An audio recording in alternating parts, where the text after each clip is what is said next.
कहानी उन आम घरों की है जहां खाने वाले तो कई, लेकिन कमाने वाला एक मर्द ही होता है। बावजूद इसके उससे उम्मीदें कम नहीं होती। देखिए जी, सामने वाले वर्मा जी कैसी अच्छी तरह से सफाई करते हैं छुट्टी वाले दिन अपने घर की, और एक आप हैं। अरे यार, उनके पास कार है, ऑफिस पास में है और हफ्ते में 2 दिन की छुट्टी होती है, तो फर्क तो पड़ता है ना। मेरी तो शादी ही गलत हो गई। अरे कोई मस्त लड़का मिलता, कमाता भी, घुमाता भी, घर के कामों में भी मदद करता, लेकिन नहीं जी, हमारे वाले को तो कमाने से फुर्सत ही नहीं, और कमाई भी ऐसी कि कोई जरूरत पूरी ही नहीं हो रही है। सुनील बेचारा शीना को देखकर सोचता है कि शीना सही कह रही है। देखने में सुंदर है, घर का सारा काम कर लेती है, उसे तो कोई भी अच्छा लड़का मिल सकता था। क्या सोच रहे हैं? भागने का इरादा तो नहीं है? अरे नहीं मेरी प्यारी बीवी, मैं तो नहीं, पर डर है कि तुम नहीं कहीं भाग जाओ मुझे छोड़कर। शीला सुनील के मुंह से प्यार भरी बात सुनकर मुस्कुराती है। आप भी ना। सुनील एक दिन ऑफिस से घर आता है कि तभी शीना कहती है, सुनिए जी, वो मेरी सहेली आई थी, सारा दिन वो लोग यहीं थे, अब जा रही थी तो मैंने कहा नहीं नहीं, मेरे पति छोड़ आएंगे ना तुम्हें, तो रोक लिया मैंने। सुनील थोड़ी देर कुछ सोचता है, फिर कहता है, ठीक है, मैं कपड़े चेंज करके आता हूँ। अरे तेरे पति को तो लग रहा है कि अच्छा नहीं लगा। अरे नहीं नहीं, ऐसी कोई बात नहीं है, रुको मैं अभी उन्हें घर के कपड़े देकर आती हूँ। शीना अंदर जाती है जहां सुनील पलंग पर लेटा होता है। अरे क्या मजाक है, वो कह रही है कि आपने मुंह बना लिया। सही तो कह रही है, सुबह से अब ऑफिस से लौटा हूँ, एक कप चाय का तो पूछा नहीं, 20 किलोमीटर जाओ और आओ, और फिर कल उसी टाइम पर ऑफिस। अरे यार, मुझे गाड़ी चलानी आती ना तो बोलती भी नहीं आपको, और कौन सा रिक्शा खींच कर जाना है आपको। सुनील अब क्या बोलता। रात देर से आता है और सो जाता है। अगले दिन शरीर दर्द हो रहा है। अरे तो मत जाओ ना ऑफिस, चलते हैं ना मार्केट घूमने, फिर पिक्चर देखेंगे और रात में खाना खाकर घर वापस। सुनील जब सारे दिन की थकान वाला शेड्यूल सुनता है तो वो सीधे सीधे ऑफिस के लिए तैयार हो जाता है। अब आए दिन शीना की डिमांड बढ़ती ही चली जाती है और सुनील उसको पूरा भी करता। लेकिन एक दिन, ए जी मेरा भाई आ रहा है, उसे 2 लाख रुपए की जरूरत है। हाँ तो मैं क्या करूं शीना, मेरे पास इतने रुपए नहीं है। हाँ हाँ पता है नहीं है, लेकिन किसी से लेकर तो दे सकते हो ना।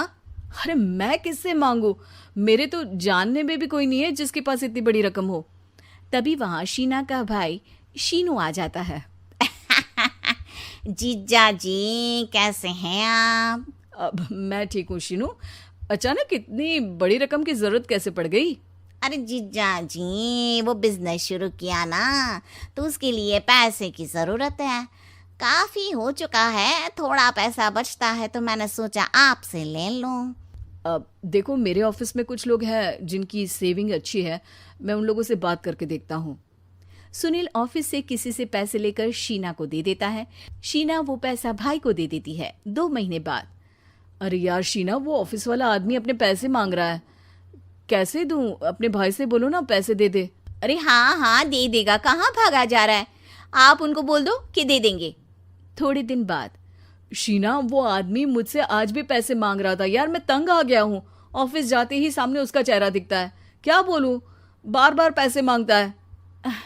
अच्छा मैं शीनू को फ़ोन लगाती हूँ, बात करके देखती हूँ। शीना भाई को फ़ोन करती है लेकिन वो फ़ोन उठाता ही नहीं। लगता है भाई कहीं ऐसी जगह है जहाँ नेटवर्क की समस्या होगी।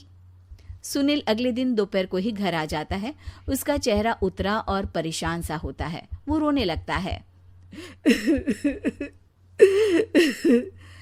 अरे क्या हुआ जी, आप इतना परेशान क्यों हैं? सब ठीक तो है ना? अरे नहीं शीना, कुछ ठीक नहीं है, मैं ठीक नहीं हूँ। तुम्हारे भाई के लिए मैंने जो पैसे लिए थे, उस आदमी ने आज भरे ऑफिस में सबके सामने मेरी बेइज्जती कर दी। सबके सामने आज मैं कर्जदार बनकर खड़ा था। मैंने हर वो प्रयास किया घर चलाने के लिए जो मैं कर सकता था, लेकिन अब नहीं होगा। वो फिर रोने लगता है। अरे आप तो औरतों की तरह रो रहे हैं, मर्द हैं आप। क्यों, आदमी के सीने में दिल नहीं होता, या फिर वो इंसान नहीं मशीन होता है? अरे मैं थक चुका हूँ शीना, तुम समझती क्यों नहीं? मैं भी शारीरिक और मानसिक रूप से थकता हूँ, मैं भी आराम करना चाहता हूँ, सुकून चाहता हूँ। मैं अब कुछ नहीं कर सकता। कुछ नहीं। वो बैठ जाता है। शीना पति को हैरान परेशान देखकर चुप हो जाती है।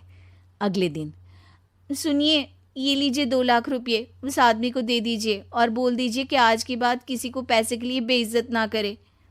सुनील पैसे देखकर राहत की सांस लेता है। अरे शीना, तुमने तो मेरा बहुत बड़ा काम कर दिया। अब मैं शान से ऑफिस जा सकता हूँ। लेकिन ये पैसे आए कहाँ से? ये पैसे मैंने अपने गहनों को गिरवी रख कर लिया है। तुम ठीक रहो, निश्चिंत रहो, मैं बस यही चाहती हूँ। मुझे माफ़ करना, पर अब मैं समझ चुकी हूँ कि मर्द को भी दर्द होता है।